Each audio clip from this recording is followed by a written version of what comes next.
ಬೆಳಿಗ್ಗೆ ಸುಮಾರು 5 ಗಂಟೆಯ ವೇಳೆಯೇ ಮದ್ಯ ವಹಿವಾಟು ನಡೆದಿರುವ ದೃಶ್ಯಗಳು ವಿಡಿಯೋದಲ್ಲಿ ಸೆರೆಯಾಗಿವೆ ಎನ್ನಲಾಗಿದ್ದು, ಪಟ್ಟಣದ ಪ್ರಮುಖ ಮದ್ಯದಂಗಡಿಗಳಾದ Anjani bar, Swagat bar, Sagar bar ಹಾಗೂ ವೆಲ್ಕಮ್ ಬಾರ್ಗಳಿಗೆ ಸಂಬಂಧಿಸಿದ ದೃಶ್ಯಗಳು ಕುರಿತು ಚರ್ಚೆ ನಡೆಯುತ್ತಿದೆ.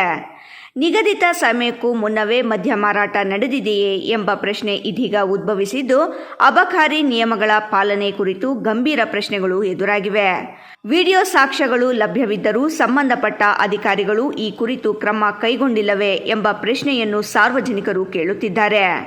ಅಬಕಾರಿ ಇಲಾಖೆ ಕಣ್ಣು ಮುಚ್ಚಿದೆಯೇ, ಪೊಲೀಸ್ ಇಲಾಖೆ ಮೈಮರೆತಿದೆಯೇ ಎಂಬ ಪ್ರಶ್ನೆ ಸಾರ್ವಜನಿಕ ವಲಯದಲ್ಲಿ ಕೇಳಿಬರುತ್ತಿದೆ. ಬೆಳ್ಳಂಬೆಳಗ್ಗೆ ನಡೆಯುತ್ತಿರುವ ಮದ್ಯ ಮಾರಾಟಕ್ಕೆ ಕಡಿವಾಣ ಹಾಕಬೇಕು ಹಾಗೂ ವಿಡಿಯೋ ದೃಶ್ಯಗಳ ಆಧಾರದ ಮೇಲೆ ಸ್ಥಳ ಪರಿಶೀಲನೆ ನಡೆಸಬೇಕು ಎಂದು ಸಾರ್ವಜನಿಕರು ಆಗ್ರಹಿಸಿದ್ದಾರೆ. ನಿಯಮ ಉಲ್ಲಂಘನೆ ದೃಢಪಟ್ಟಲ್ಲಿ ಸಂಬಂಧಪಟ್ಟವರ ವಿರುದ್ಧ ಕಾನೂನು ಕ್ರಮ ಕೈಗೊಳ್ಳಬೇಕು ಎಂಬ ಒತ್ತಾಯವು ಕೇಳಿಬಂದಿದೆ.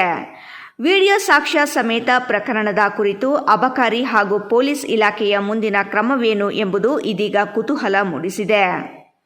ಸುಬ್ಬು, ರಾಯಲ್ಸ್ ಕನ್ನಡ, ಭಾಗ್ಯನಗರ.